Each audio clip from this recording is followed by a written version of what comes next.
First off, I want to say thank y'all for coming back to another episode of Storytime with Uncle Ball. And I took a break for a minute because we had a homegoing service in my family. So I just kind of took it in a break. My head went in the right place, but today I feel like getting on here and kind of talking about that. So I'm at the homecoming of one of my aunts, right? And another one of my family members, they were like, I like the story that you be doing on Facebook, ball. I was like, oh, you do? She was like, I was like, which one you like? She like the one about, the girl you thought you got her pregnant and stuff. And I was like, oh, okay, okay. So I couldn't do nothing but start smiling. So she was like, just told me to keep on going. So today I'm gonna tell y'all about the time that I actually had to snatch one of my uncles off the stage or one of my cousins off the stage because he was prolonging my grandma's funeral. All right, so most people in my family know that my name is DeMarshawn. And in my name, I'm named after my grandmama. My grandmama's name was Marsha. And like she's sweet. She's the sweetest lady on earth that I ever met in my life, right? And everybody know I'm my grandma's favorite because I'm the first and I'm named after her. So they know how I feel about her. So she passed about 3 years ago. And we still miss her. We still miss her to this day, right? Now, everybody in their family know somebody who just like the prolonged funerals. Like when you at the time when you viewing the body and people get their remarks, they always got that one person who go up there. Now I call him out too. I got an uncle named Mike, right?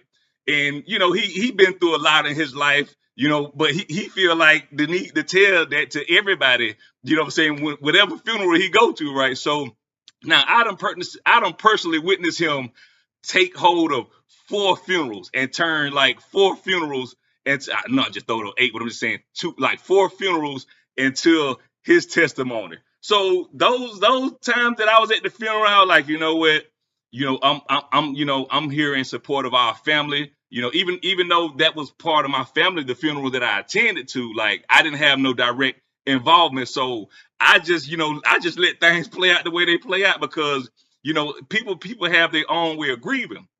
But when I lost my grandmother, oh man, like man, we went like it was already a tragic loss already, and man, we went.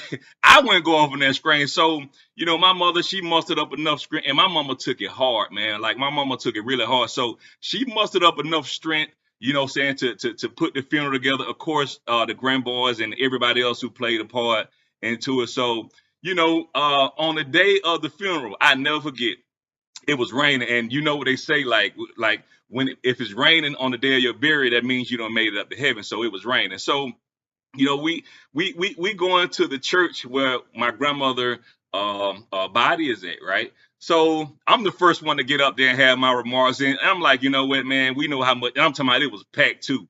So I'm the first one to go up there and have my remarks, and I kind of already knew what I was gonna say. You know what I'm saying? And you got to kind of lighten up the room a little bit. I got up there being silly and goofy like I always do and just telling jokes and stuff. And then my uncle Fat Boy went up there.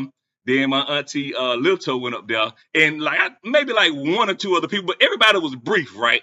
So I see my uncle Michael and he have a cane, right? So he slowly just he slowly walking up to the podium, and I'm seeing her looking like, okay, all right, now because now, mind you, now my mother's like she even mustered up the strength to go up there and say a few words, and she kind of cracked a smile, and it was the atmosphere was starting to be like, okay, Marsha Kate would kind of like this atmosphere right here, right? So the last person to go up there and speak was my uncle Michael. So he done finally took forever to get up there on the podium, right? So he get up on the podium, and so he's just talking and every like 30 seconds he'll be like, well, I ain't gonna be up here long. So I'm now vividly like I'm in the front. I'm a power bearer, so I'm in the front.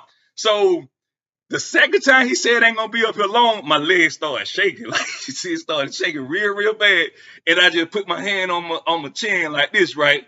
And so he said it one more time. Not mind you, he been up there, they don't give you like no more than like a minute and something to give remarks and stuff like that. Now everybody done got up there say what they need to say now. His time, and he's up there speaking. So the third time he said I ain't gonna be up here long, I seen him sit his cane on the podium. So when he said his cane on the podium, I said, "Oh no."